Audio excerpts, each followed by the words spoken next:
День за днем корреспонденты нашего телеканала следят за событиями в республике и за ее пределами. Подводя итоги этой недели, мы расскажем вам о самых заметных новостях. В эфире программа «Якутия. День за днем», в студии Надежда Саханская. И вот о чем мы расскажем сегодня. Ответ на беспрецедентные санкции Запада. Авиакомпания «Якутии» войдет в состав единого авиаперевозчика Дальнего Востока. Представьте, было 6 компаний, все работали по собственным тарифам, по собственной маршрутной сети, не было стыковок. Наша задача – организовать единый билет, чтобы с Анадыря до Якутска можно было с минимальной потерей времени добраться. Ритуальная реальность. В Якутске завершается строительство первого в республике крематория. Я очень рада, я как раз детям говорила, что меня надо кремировать. Да, я за. Долгий путь домой. Расскажем о судьбе якутянина Александра Павлова, который возвращался домой пешком из Сургута. Ближе труда пацанами вышли, они меня, у нас улицы Бельбабали, машины догнали, красиво обещали. У нас дошираком кормили, а потом голый матрасе спали. А мне не понравится, лицо не мыли, воды нет, чай дают. Я там 7 дней отработал и ушел. Арктика для людей с характером. В Совете Федерации открылась фотовыставка, посвященная общественному проекту «Чистая Арктика». Это фактически, наверное, единственный из регионов, где мы смогли показать полный цикл. То есть мы убрались, мы загрузили это на судно, и мы отвезли это на переплавку. Легкость и гибкость, которые, как кажется, непостижимы. Российские спортсмены отмечают День гимнастики. Я думаю, что 90% должно быть труда у девочки, 10% это талант, конечно же, да. Без трудолюбия ребенок не добьется высоких результатов. Разумеется, в начале выпуска дадим информацию о мобилизации. Так, например, педагогов, работающих в школах, дошкольных образовательных учреждениях и организациях среднего профессионального образования, предлагают освободить от частичной мобилизации. Соответствующую работу ведет Минпросвещение России с федеральными органами власти. По мнению инициаторов, это необходимо для обеспечения основных потребностей сферы образования, непрерывного учебного процесса в указанных организациях и сохранения интеллектуального потенциала отрасли образования. Вопрос находится на согласовании в заинтересованных федеральных органах исполнительной власти. Тем временем возможность получить военный билет без службы появилась у студентов Северо-Восточного федерального университета. С сентября этого года на базе учреждения открылся военный учебный центр, где готовят будущих сержантов запаса. В центре побывала Саргалана Неустроева. Равняйся. Смирно. Равнение на середину. Первый набор центра составил 36 студентов. В течение 2 лет молодые ребята будут проходить подготовку по нескольким направлениям, в том числе теорию по радиационно-химической и биологической защите. Большое преимущество центра в том, что по окончанию обучения студенты не будут привлекаться к призыву на срочную службу. Собственно, по этим соображениям многие из них и прошли отбор на подготовку. Меня привлекла именно возможность не потерять год в армии. Плюс здесь обучение идет на довольно-таки выгодных условиях. То есть только 1 раз в неделю приходим на 5 пар, куда входит и теория, и практика. И всего несколько лет обучения, там сбор и военный билет у нас. Да.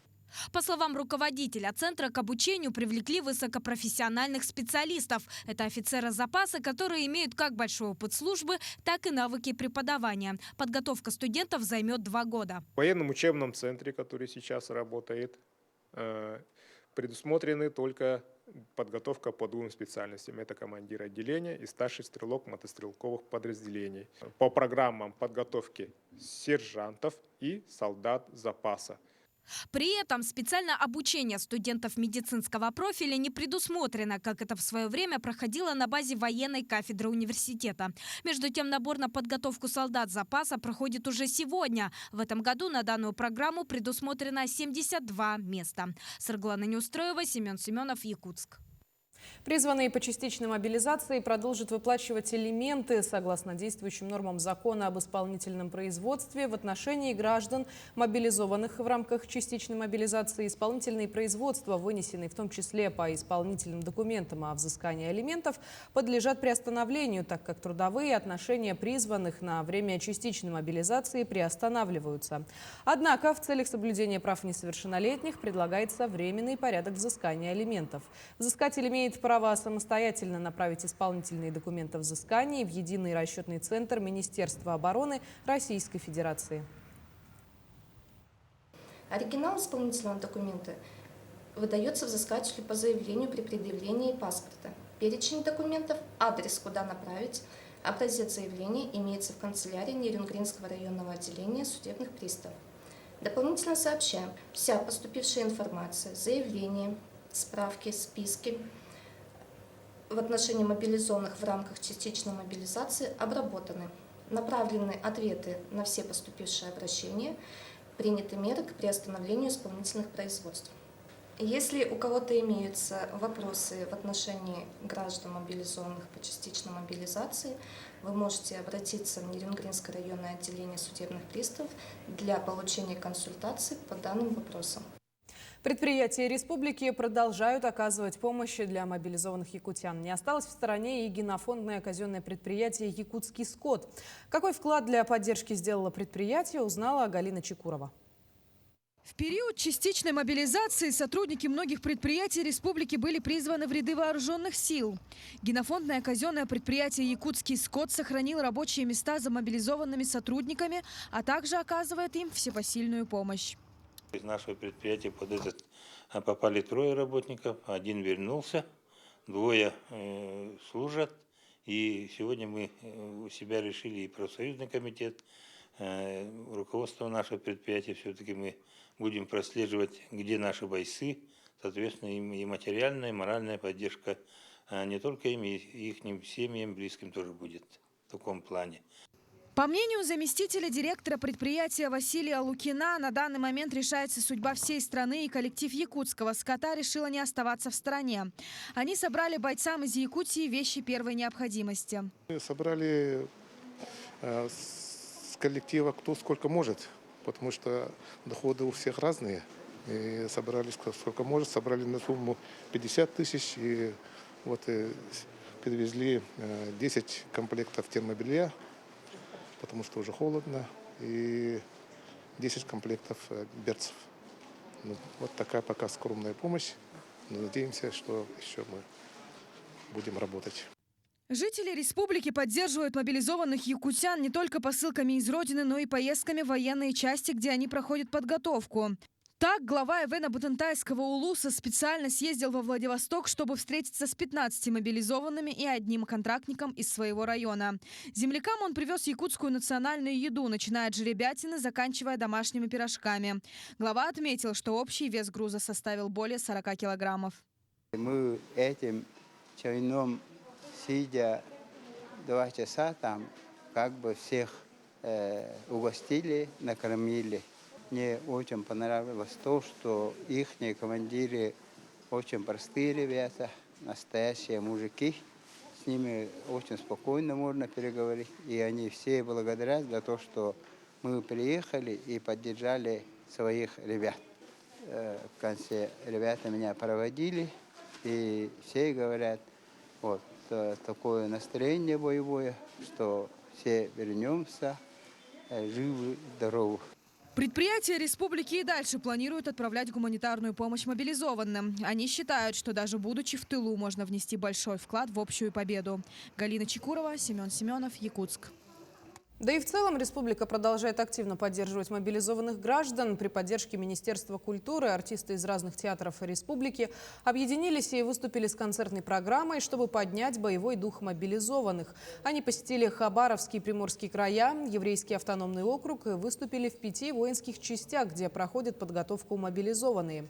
Стоит отметить, что артисты подарили солдатам якутские национальные обереги. По словам представителей Министерства культуры и духовного просвещения, они продолжат помогать мобилизованным гражданам в рамках всероссийской акции «Мы вместе».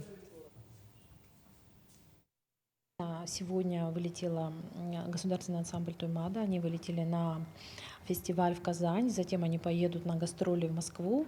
И в рамках этого гастрольного тура тоже состоится концерт в госпитале имени Бурденко в Москве. А также с 31 по 5 ноября состоится выезд Алданского оркестра под управлением Юлии Швецовой. Они едут в Амурскую область. Это будет как и кросс-обмен регионами, и, конечно, участие вот в этой акции. Часть средств, которые они выручат от концерта, пойдут тоже в фонд мобилизованных. Тем временем в Алекминском районе провели обряд освящения оберегов, которые были изготовлены мастерицами в рамках республиканской акции. Более 10 наслегов, клубные объединения и мастера внесли свою лепту. Каждый вложил частицу тепла и рук души. По словам специалиста управления культуры Алекминского района Натальи Федоровой, мастерицы решили продолжить свое творчество. 300 оберегов изготовили алекминские мастерицы. Это вклад алекминчан в акцию, инициированную Центром народного творчества «Семех». Они организовали там вот этот Харасхал республиканский, и мы, конечно, поддержали все, и вызов тоже сделали своим мастерицам. И 21-го у нас был дан старт управлением культуры по 27-го, чтобы они уже закончили. Тепло материнских ладоней, любовь и молитва в каждом шве с мольбой. Возвращайтесь живыми. У меня племянник Вова ушел, и знакомые тоже, вот, чтоб их оберегал все, и это они с победой обратно приехали. Наши сыновья-братья, якутяне сильны духом, отметила Анна Романова. Мой племянник, он с таким воинственным ехал. Он понимал, что он защищает. Такие вот. У нас вообще-то у якутов вот это есть. Если их обидели, надо защитить. Свое не отдадут, чужое не возьмут. Каждое село проводило своих сыновей. Для каждого сопричастность к мольбе святое. Дом, дом, дом, дом, дом, дом. Мой брат Габышев Василий тоже в первых рядах, к нему пришла повестка, и вот он, оставив молодую жену с маленьким ребенком, пошел исполнять свой, как говорится, гражданский долг. Они обязательно вернутся. Мы верим, вторили каждая из участниц. Матеря, сестры, бабушки, все своим внутренним миром оберегая, чтобы их, в общем, все свои теплотой душу, что шьем. Лишь открыв заветный мешочек, каждый вспомнит родные края. В этих оберегах тепло матерей. А матери, это они постоянно охраняют своих детей. Поэтому вот такой символ. И там есть Богородица трава, и есть можжевельник. Вот это запах Родины. Птицы готовы и дальше дарить тепло своих рук, чтобы у каждого рядом был аромат Родины. Елена Фаст, Максим Копылов, Алекминск. Министр обороны Сергей Шойгу доложил президенту России Владимиру Путину о завершении частичной мобилизации. По словам Шойгу, отправку граждан, призванных по мобилизации, завершили 28 октября. Оповещение граждан прекращено. Установленное задание в 300 тысяч человек выполнено, никаких дополнительных заданий не планировалось. Министр обороны уточнил, что сейчас 218 тысяч человек проходят подготовку и находятся на полигонах, а 82 тысячи призванных находятся в районах проведения спецоперации. Военные комиссариаты продолжат принимать только добровольцев и контрактников.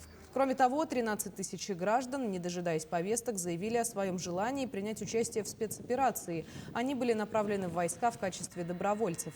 Средний возраст мобилизованных граждан составил 35 лет. Мы продолжим сразу после небольшой рекламы. Оставайтесь на нашем канале.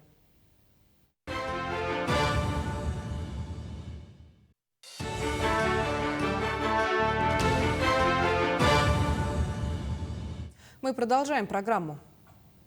Авиакомпания «Якутия» войдет в состав единого авиаперевозчика Дальнего Востока. Подобное решение стало ответом на беспрецедентные санкции Запада, с которыми столкнулись представители авиационной отрасли России. Подробности в материале Светланы Амосовой. Руководство дальневосточных аэропортов и авиакомпаний определили задачи по повышению качества авиаперевозок в регионе. Как отметил глава республики Айсен Николаев, сейчас жители Якутии смогут воспользоваться льготными авиабилетами до Благовещенска, Красноярска, Улан-Удэ, Читы, Хабаровска. Такого раньше не было. Поздравляем участников с подписанием оценочного соглашения. Мы считаем, что сейчас уже надо сосредотачиваться на том, чтобы субсидирование из федерального бюджета было по внутрирегиональным маршрутам дальневосточным субъектам. Для нас всех это еще раз был очень важный вопрос. Только по одной Якутии у нас свыше 190 внутрирегиональных маршрутов, которые могут быть субсидированы. Объединение компаний позволит консолидировать решение вопросов расширения маршрутной сети, повышения эффективности деятельности авиакомпаний, аэропортов, роста качества и доступности авиационных перевозок. Я вам еще маленький пример приведу. Вот наши коллеги из Анадыря, с Чукотки, прилетели сюда к нам в Якутск через Москву и улетать будут точно так же. То есть из Анадыря Москва и Якутск, и также будут улетать. Наша задача, вот представьте, было 6 компаний, все работали по собственным тарифам, по собственной маршрутной сети, не было стыковок. Наша задача организовать единый билет, чтобы с Анадыря до Якутска можно было с минимальной потерей времени добраться. По единому тарифу, по единым стандартам. В соответствии с поручением президента Российской Федерации о создании единой дальневосточной авиакомпании принято решение о вхождении авиакомпании «Якутия» в состав авиакомпании «Аврора». Сейчас в дальневосточную компанию входят 6 авиапредприятий. Чукотавиа, Камчатские авиалинии, Хабаровские авиалинии, 2 компании Республика Якутия, Полярная авиалиния и компания Якутия и «Аврора». Поэтому это реально второй национальный перевозчик страны. Мы свою работу знаем, умеем, мы профессионалы.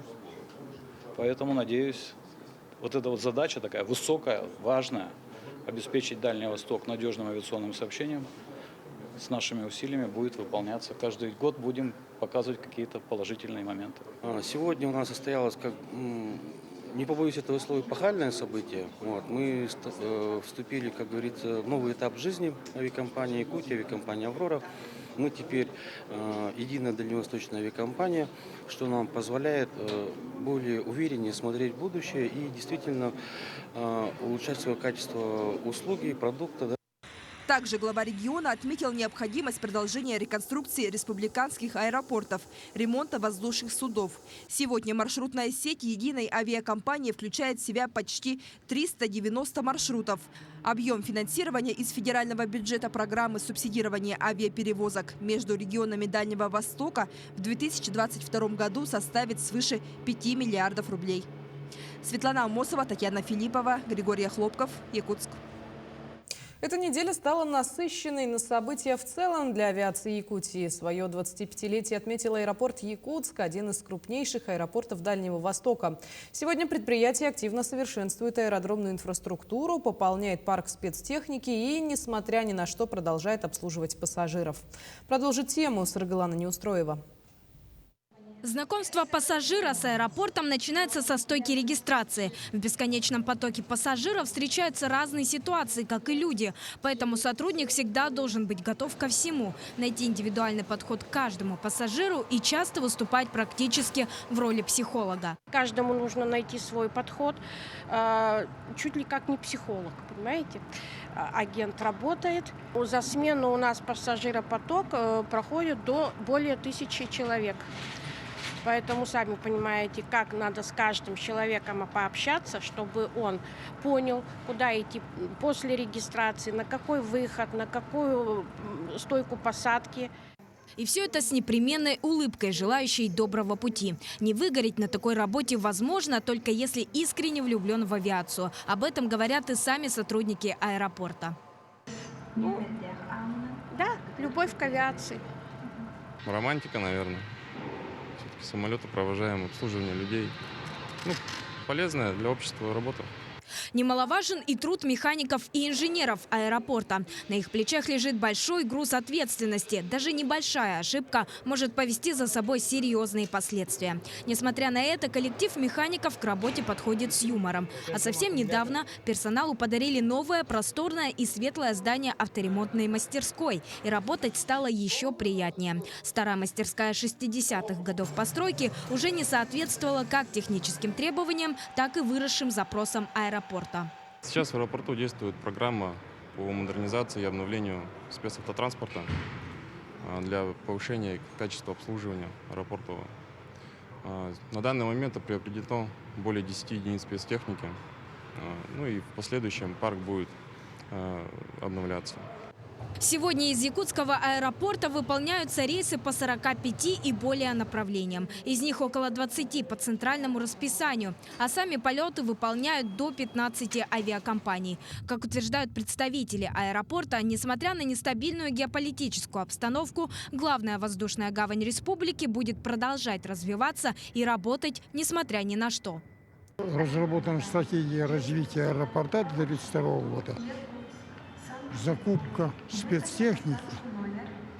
Очень много сделано. Смотрите, и вы сами видите, аэропорт преобразился. Сейчас у нас делают уже 3-й этап реконструкции полосы. Значит, мы без остановки все это делаем.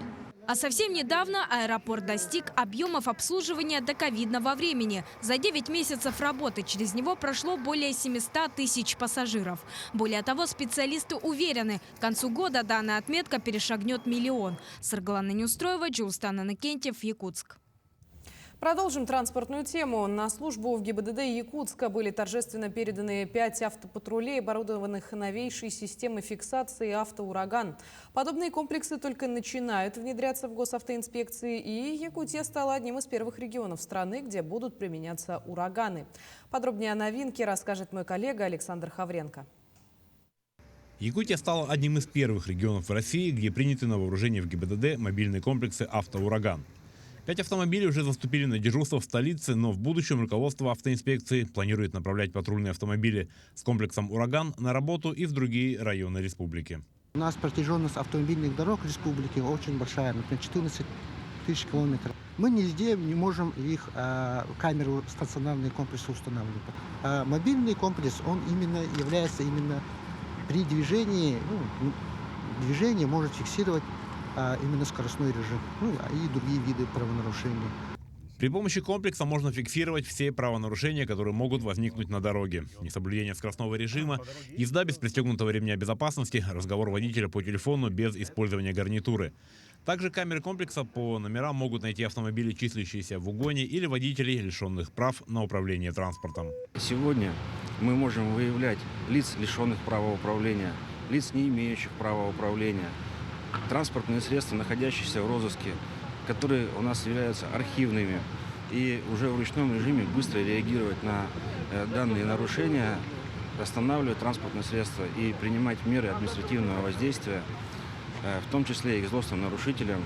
Самое главное в работе «Автоурагана» – это то, что фиксация нарушений происходит в непрерывном режиме, как во время следования автопатруля, так и во время стоянки. Данный комплекс имеет 6 камер, получается 2 спереди, 2 по бокам, слева, справа, и 2 камеры, получается, сзади, которые, опять же, смотрят не только прямо назад, а чуть левее, чуть правее, от автомашин, можно сказать, автопатруля. Подобные комплексы должны снизить количество дорожно-транспортных нарушений. Про места расположения стационарных комплексов водители прекрасно знают, а вот патруль с «Автоураганом» может появиться в любое время и в любом месте. Александр Хавренко, Джулстан Иннокентьев, Якутск. К другим темам. В Якутске завершается строительство первого в республике крематория. Объект является результатом концессионного соглашения между муниципалитетом и частным бизнесом. Крематорий призван решить 2 наболевших вопроса: как осуществлять захоронение в условиях дефицита земли и как удешевить комплекс ритуальных услуг. Удастся ли решить поставленные задачи, узнала наша коллега Анна Пшенникова. Намеченный на середину декабря ввод в эксплуатацию первого в республике крематория вызвал у горожан неожиданно большой интерес. Причин этому несколько. Во-первых, высокая стоимость привычного вида ритуальных услуг.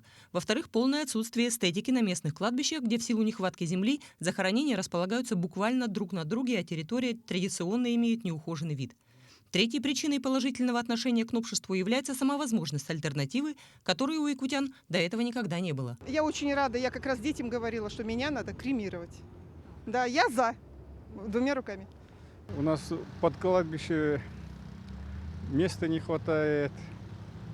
Мне кажется, даже никто не ухаживает. Заброшенное все. Лучше крематорий. У человека должен быть выбор прежде всего, и у родственников должен быть выбор, как они хотят попрощаться со своим близким. И также я знаю, что это намного бюджетнее, чем похороны. Думаю, что это будет для некоторых лучшим способом. Потому что некоторые, например, хотят хранить, например, своих родителей дома, как, например, там в других странах. Соображение эстетики. Ложить прах, на нем посадить дерево и подходить к дереву и говорить, что разговаривать то же самое. Это очень даже замечательная идея.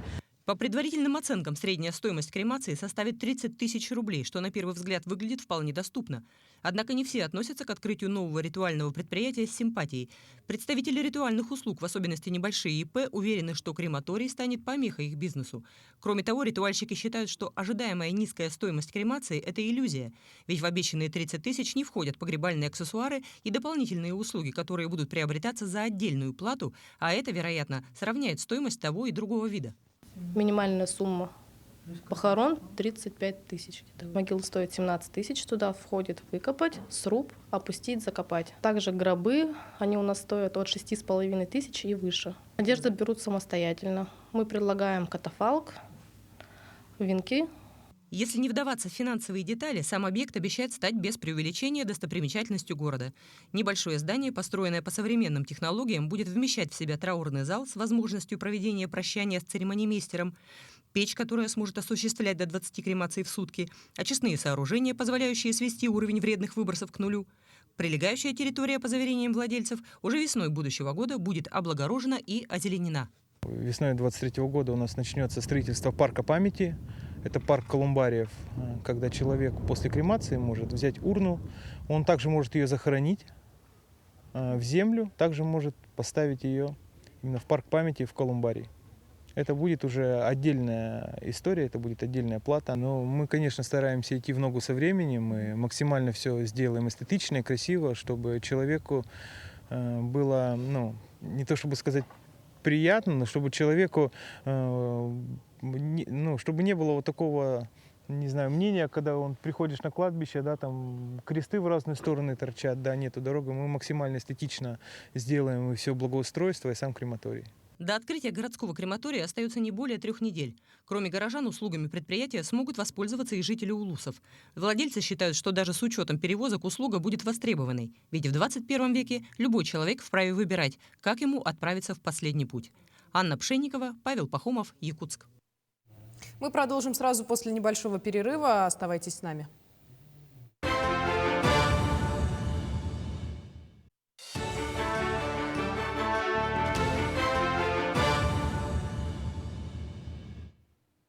Вы смотрите программу «Якутия. День за днем». Мы продолжаем. Более 20 тысяч человек переселили из аварийных домов в Якутии. Это порядка 8200 семей. А всего в республике ликвидировали аварийное жилье общей площадью свыше 370 тысяч квадратных метров. До конца года в регионе новое жилье получит еще более 5000 человек. Так, в этом году на территории 32 муниципальных образований строят 129 многоквартирных домов. В эти новостройки из аварийного жилищного фонда общей площадью свыше 180 тысяч квадратных метров должны переехать более 10 тысяч человек. При этом 53 дома в 17 населенных пунктах планируют ввести в эксплуатацию в текущем году. Новые квартиры в них получат более 5000 человек. Тем временем инвалид по общему заболеванию проживает в разрушающемся здании. Жильцы аварийного многоквартирного дома по улице Якутская, 51 вот-вот могут провалиться вниз. Земля под домом просела из-за протекающей через нее канализации. С пенсионеркой встретилась и наша съемочная группа и узнала, в каких условиях действительно находится женщина. Очень прошу, сделайте что-нибудь, хотя бы наши две квартиры переселите, инвалидов. Слезы и боль на глазах у 61-летней пенсионерки. Женщина живет в этой квартире более 40 лет. Дом настолько разветшал, что даже полы отошли от стен на 5-10 сантиметров. Насколько здесь отошел дом? Вот это. И там сквозная дыра у нас в подъезд. Я ее запенивала, а вот в этом году еще больше отошло. И там сквозная дыра вот сюда. В этой комнате мы вообще боимся находиться. Она у нас как складская. Дом весь пропах сыростью и покрылся плесенью. Как рассказывает Марина Тюрикова, ванная стоит на честном слове и может в любой момент провалиться к соседям на первый этаж. Вот видите, по стенке, если брать по стенке, вот как были заклеены у нас эти, вот так она туда вниз падает.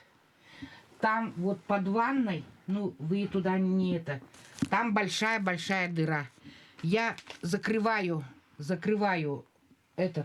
дверь, чтобы кошки не убежали в эту дырку. Боюсь этого. В 2018 году этот деревянный дом был признан аварийным. По словам женщины, жильцы хотели оформить документы намного раньше, но их уговорили и заверили, что квартира предоставят в рядом строящемся доме. Но в итоге стройка была заморожена, и они не успели попасть в программу переселения.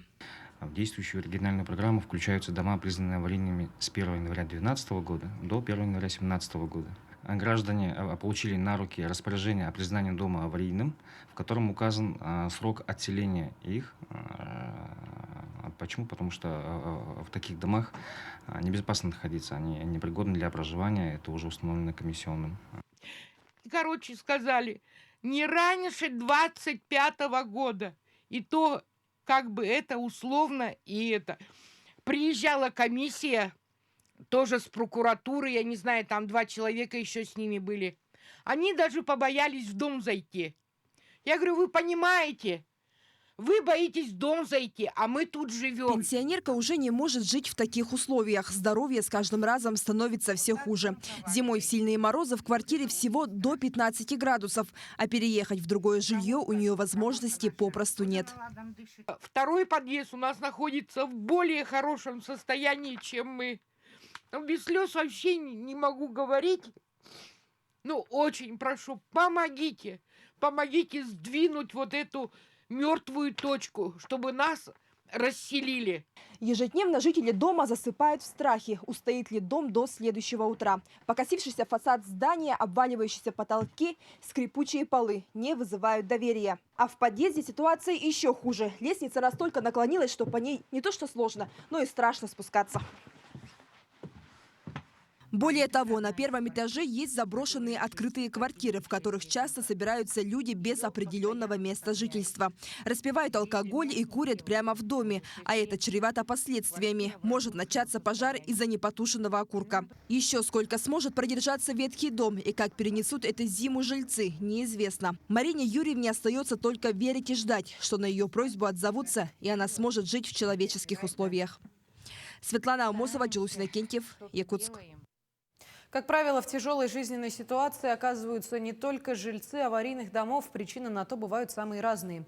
И, разумеется, помощь всегда приветствуется, особенно в трудную минуту. Вопрос о людях без определенного места жительства является одним из самых актуальных в столице республики. Различными организациями ведутся благотворительные акции для таких людей, одним из которых является отделение социальной адаптации в Якутске. Какая помощь оказывается людям, оказавшимся в трудной жизненной ситуации, узнала наша коллега Галина Чекурова. С похолоданием огромное количество людей, не имеющих дома, ночуют где попало, начиная с теплых остановок, заканчивая теплотрассой. Петр Сметанин ведет социальный образ жизни уже больше года. В теплое время года он спал под домами, а когда похолодало, перебрался в подъезды жилых домов, а когда везет, ночует у своих собутыльников. Как он нам рассказал, менять свою жизнь он не планирует, и его вполне устраивает то, как он сейчас живет. Деньги дают, кушать дают. Помыться, к ним захожу. Есть, друзей много. День похмеляюсь, а там нахожу места. Но не все думают так, как Петр. Некоторые все же хотят вернуться к нормальной жизни и делают для этого все необходимое. Одним из таких людей является Алексей Джулан. Он вот уже на протяжении 2 лет проживает в учреждении для социальной адаптации. Мне жить негде было. Мать убили. Отчим сам помер, а квартира была государственная, ее забрали обратно. Вот с тех пор мне не стало где жить. Здесь приятные работники, вежливые всегда, очень помогают. Не оставляют людей, как сказать, на произвол судьбы. Когда хотим, выходим на улицу подышать, 3 раза в день кормят. Так и разнообразие, телевизоры есть в палатах, холодильники. Врачи тесно работают с МВД республики и в короткие сроки стараются восстановить документы. Так Алексею уже сделали новый паспорт и на данный момент оформляют инвалидность. Я прошел уже почти всех врачей. Вот 27 числа этого месяца записан к кардиологу. Потом пойду за одобрением на МСЭК к терапевту и буду ждать решения комиссии. Скорее всего, если дадут вторую группу, то в дом-интернат поеду. Терех в текущем году помог уже более 220 людям, попавшим в трудную жизненную ситуацию. По словам персонала отделения, сюда обращаются не только со всей Якутии, но и люди из других регионов. Бывает, что они приехали на заработки, здесь попали в беду. Да, и вот буквально вчера к нам обратился молодой парень. Он приехал с Севастополя на заработки, и так как потерял документы, карточку, да, банковскую, он обратился к нам. Мы быстренько помогли ему, срочные социальные услуги предоставили. Он сегодня выезжает на родину. Вот содействие такое дело. Отделение старается помочь каждому обратившемуся, но, к сожалению, не всем удается восстановить документы. Так, уже на протяжении нескольких лет в центре Терех проживает мужчина, который о себе ничего не помнит. У нас с 95-го года числится неизвестный мужчина славянской внешности, который тоже, он у нас глухонемой, не может разъясняться, да, у него нет таких, он не проходил обучение. Он проживал на Маганском тракте, и, но, к сожалению, пока не весь комплект документов мы собрали, да, свыше 100 запросов тоже уходило по всей республике, по Российской Федерации. Вот пока не можем найти. Центр предоставляет большой спектр услуг. Тут нуждающиеся могут получить медицинскую помощь, психологическую и другую социальную поддержку. Об этом отделении знают практически все люди, ведущие социальный образ жизни. Только некоторые из них добровольно обращаются за помощью. Но, как мы ранее и сказали, Петр Сметанин не из их числа. Это болезнь тоже, как привычка, болезнь. Короче, я не могу уже в квартире жить. Я уже как дикий человек стал. Таких организаций, как Терех, в республике большое количество. Каждый нуждающийся может к ним обратиться и получить необходимую помощь. Но, как оказалось, не каждый человек готов взять свою судьбу в свои же руки. Галина Чекурова, Павел Пахомов, Артем Алексеев. День за днем. Якутск. Тем временем по всей России разлетелась молва о судьбе 63-летнего якутянина Александра Павлова, который возвращался домой пешком из Сургута. Узнав об его истории, глава республики Айсен Николаев дал поручение принять все меры к установлению местонахождения нашего земляка и оказать необходимую помощь. На днях мужчина появился в Нерюнгри, с ним встретилась Ирина Лазаренко. Пообщаться с героем последних новостей в соцсетях нам было любопытно. Ведь 3 года назад он уже бывал в Нерюнгри, и тогда мы рассказывали историю о том, как его обманули работодатели в Магадане, и ему пришлось пешком идти в сторону дома. Я работал, машина работал, сварщиком работал, качельные работали, слесарем работал. Я обманули. А люди остались, я не останусь, говорю. Если обманули, как работать будем? Я шел, и возле Кадыкчана один водитель меня, уголь возит, меня взял, но там 60 градусов был. Пешком шел, а потом, он посадил меня в одну машину, вот это. Тогда бродягу подобрал, накормил и за собственные средства купил ему железнодорожный билет до Красноярска дальнобойщик Григорий Цепенко. Неравнодушные жители Южной Якутии купили продукты, свозили Александра в парикмахерскую, устроили его в комнате отдыха и навещали почти ежедневно. Вот мы собрались, ингредиенты, привезли вам продукты в пользу. Спасибо большое. Завтра еще и Янка приедет. Наша съемочная группа тогда помогла Александру пройти полное обследование в Нерюнгринской центральной районной больнице и получить полную консультацию в пенсионном фонде о последующих действиях для получения пенсии в Красноярске. И вот, спустя 3 года история повторяется при схожих обстоятельствах. Недобросовестный работодатель, пеший путь домой, дальнобойщик, который подвез и сообщил о путнике. Но теперь все случилось якобы в Сургуте.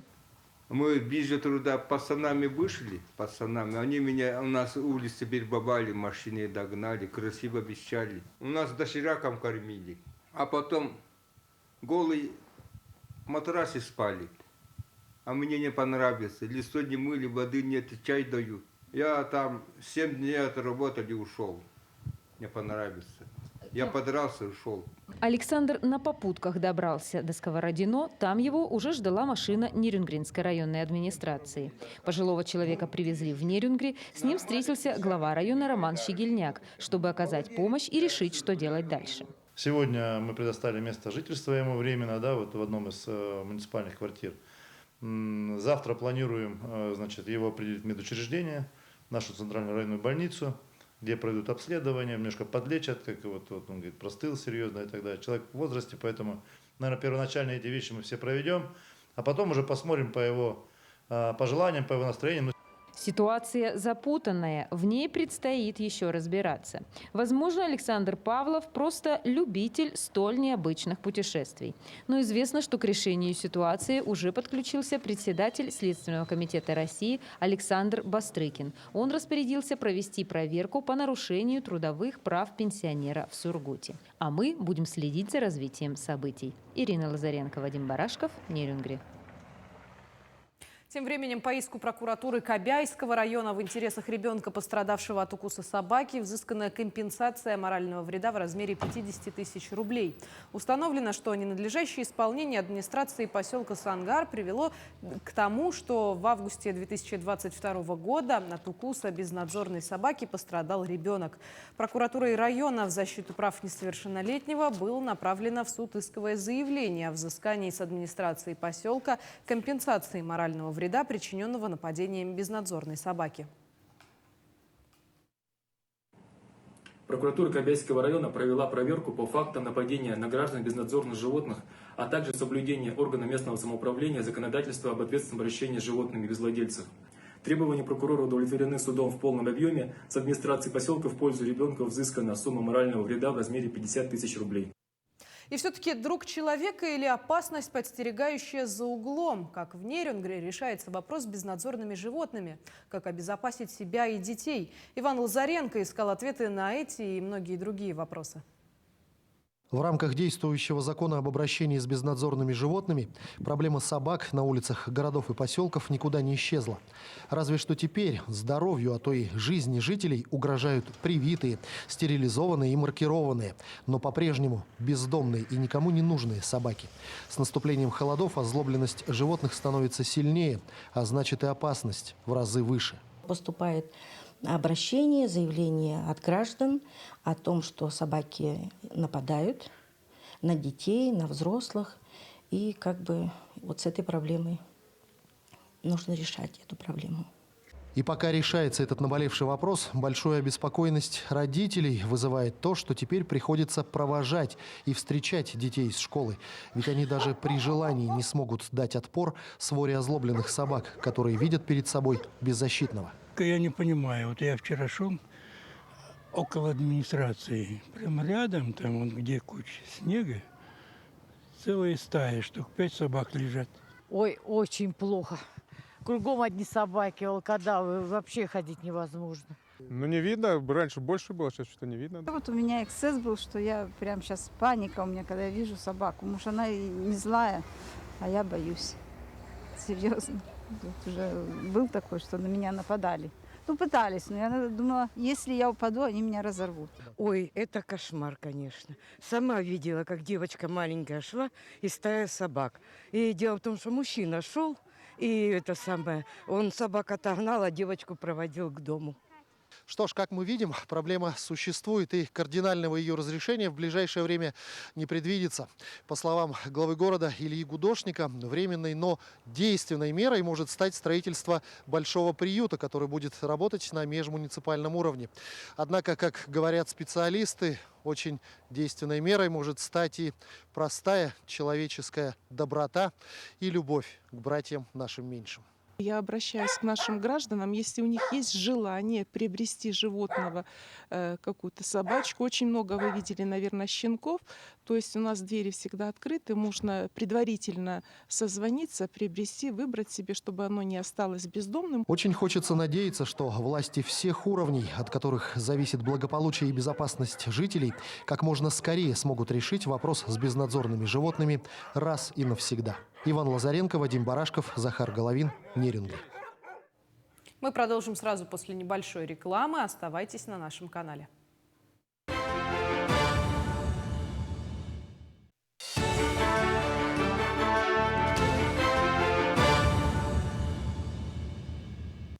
Это день за днем, мы продолжаем.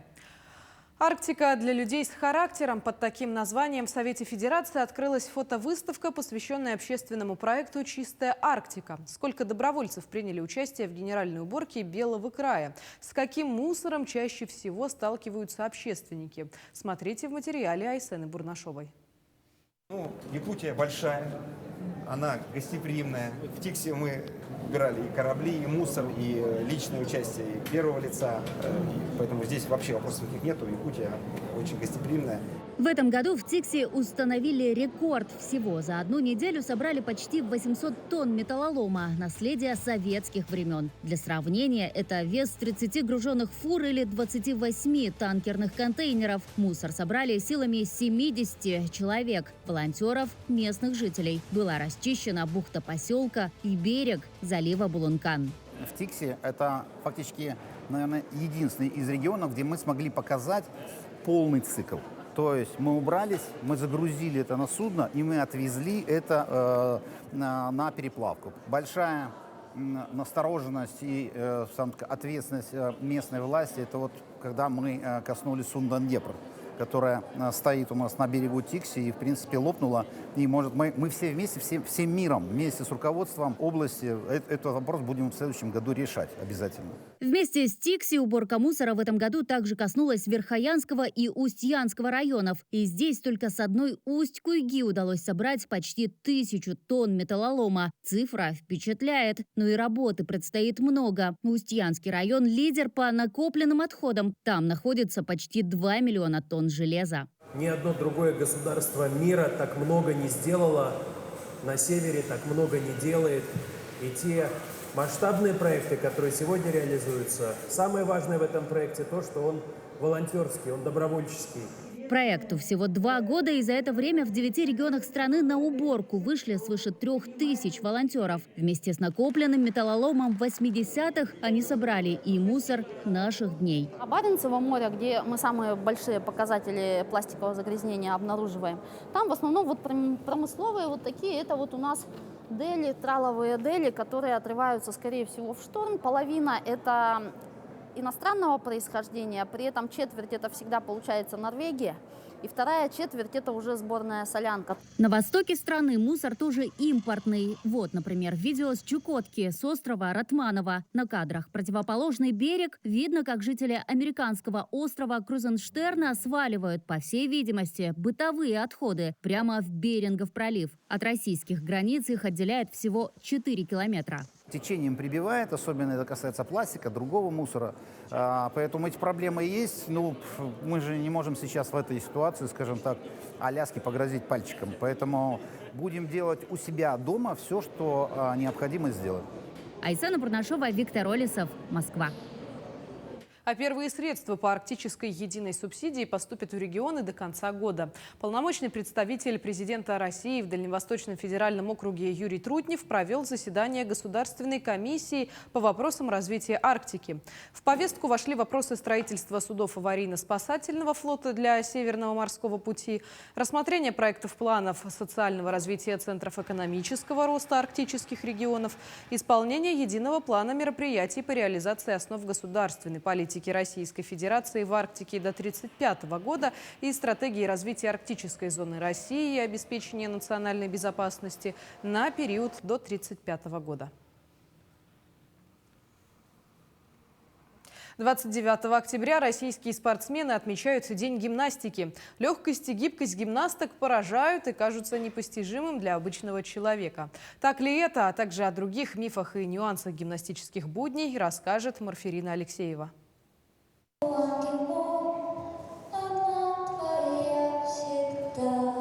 Чтобы выполнять такие элементы, требуется выносливость, дисциплина и жажда добиться желаемого результата. Карьера гимнасток недолгая, а потому чем раньше ребенок будет записан в секцию, тем больше у него шансов достичь высоких результатов. Помимо этого, мышцы и связки ребенка еще пластичны, и они легче поддаются растяжке. Наиболее оптимальный возраст для начала занятия гимнастикой от 4 до 6 лет максимум. Однако, пообщавшись с тренером клуба «Бриллианты» Туймада, мы узнали, что бывают и исключения. Виталина Алексеева в свое время представляла Якутию на спортивных играх «Дети Азии». Я пошла в гимнастику в 9 лет. Это очень поздно считается, да, в гимнастике, но я очень хотела, у меня было огромное желание. Я занималась очень много, и меня взяли вот в сборную Республики Саха-Якутия. То есть это возможно? Конечно, возможно. Если есть огромное желание, если есть интеллект, все возможно. У меня были средние данные, я не была там суперзвездой, там растянутой. У меня было просто желание и трудолюбие. Трудолюбие и упертость – главные черты характера гимнаста. Это также развеивает миф о том, что успех в карьере зависит только от природных данных. Я думаю, что 90% должно быть труда у девочки, 10% это талант, конечно же, да. Без трудолюбия ребенок не добьется высоких результатов. Еще бытует мнение, что у гимнасток нет детства. Детство у детей-спортсменов есть, просто оно немного другое. Несмотря на большие физические нагрузки и постоянную занятость, есть и большие радости. Первые победы, первые соревнования. У ребенка формируется свой круг общения. Как говорят сами спортсмены, друзья из спорта – это навсегда. А учитывая географию турниров, гимнастика дает возможность увидеть различные уголки мира. Нарияна Петрова желает добиться высоких достижений в гимнастике. Решила школьное образование получать на дому. Чтобы развивать свои навыки, нужно уделять больше внимания спорту. Я приходила в 9 часов до 6 вечера к гимнастике, а потом, когда в 7 приходила домой, делала домашнее задание. Наверняка некоторым приходилось слышать о стопах гимнасток и балерин, о том, что иметь гибкую стопу очень важно для спортсменок. Часто и сами гимнастки обсуждают эту часть тела, по-белому завидуя конкурентке, либо гордясь своей выворотности стопы. Стопы – это важная составляющая в гимнастке. Они показывают красивую линию ног, законченность движений, и само по себе это очень красиво. Вот, допустим, у Насти, у нашей гимнастки, очень красивые стопы от природы. Смотрите, пальчики у нас практически достают пола. Если она расслабит коленочку, да, пальцы прям достали до пола. Красивый взъем показан, сильный ахилл. Наши гимнастки нередко соревнуются в клубе. У кого красивые стопы, специально растягивают их каждодневно, чтобы их ноги были супер красивыми. Ты к этому прямо целенаправленно шла, тренировалась или это от природы? Взъем от природы, а пальцы я дотягивала дома. Как ты это делаешь? Под маленькую щелку ставлю пальцы и растягиваю. Это больно? Ну, чуть-чуть. Ну, а среди ваших соревнований ты какая по счету? Вторая. Также, пожалуй, все уверены, что ради карьеры гимнастки-спортсменки жертвуют здоровьем, и в зрелом возрасте у них болят ноги и спина. Тренер правильно дает разминку, во-первых, то трав не должно быть, потому что это, во-первых, разогрев, да, он очень важен. Просто есть гимнастки, которые приходят в зал и сразу начинают делать перевороты и какие-то сложные вещи. Естественно, у них в будущем будет болеть даже у меня. Я тоже приходила в зал и начинала делать разные перевороты, захваты, и у меня сейчас болит спина, да. И, пожалуй, последний на сегодня факт – это разговоры о том, что девочки Саха, да и в общем азиаты, отличаются особой гибкостью, пластичностью и миниатюрными параметрами, что немаловажно для этого вида спорта. Как оказалось, что даже эксперты и приезжие тренера это отмечают. Отмечают, что наши дети гибкие, очень пластичные, какая-то дисплазия все-таки присутствует. Не знаем, с чем это связано, но наши дети, да, отличаются очень от других городов. Художественная гимнастика активно начала развиваться в Якутии в 90-х годах. За это время было подготовлено 13 мастеров спорта СССР, 6 мастеров спорта России, 50 кандидатов в мастера спорта и более 100 перворазрядников. И сегодня гимнастика остается актуальнейшим видом спорта. По республике этим видом спорта занимаются более 1000 ребят. Марферина Алексеева, Владимир Павлов, Якутск. Между тем, в программу 8-х летних игр «Дети Азии» дополнительно вошли стендовая стрельба, шахматы, танцевальный спорт и кикбоксинг. Как отметил глава региона Айсен Николаев, организационный комитет возглавит полномочный представитель президента России на Дальнем Востоке Юрий Трутнев. По словам зампреда Сергея Местникова, планируется участие команд из 40 стран Азии, 7 федеральных округов и регионов России. Общая численность участников игр может составить до 3000 человек. Соревнования пройдут на площадках 21-го спортивного объекта Якутска. Планируется реконструкция стадиона Туймада. Также проведут ремонты улично-дорожной сети, объектов спорта, питания и проживания участников. Мы немножко поменяли вектор в части формирования сборных команд от стран Азии. Сегодня мы более тесно работаем с органами исполнительной власти стран, именно с теми, которые непосредственно занимаются подготовкой и развитием спортивного резерва у себя в стране. Соответственно, здесь, я думаю, качество не пострадает, оно, наоборот, увеличится. Но, конечно же, в городе Якутске будут презентованы 2-3 новых вида спорта, которые до этого не входили в программу игр. Именно такой была эта неделя. Наши корреспонденты продолжают следить за развитием событий. Вы смотрели программу «Якутия. День за днем». Для вас в студии работала Надежда Саханская. Я с вами прощаюсь. Берегите себя и до встречи в эфире.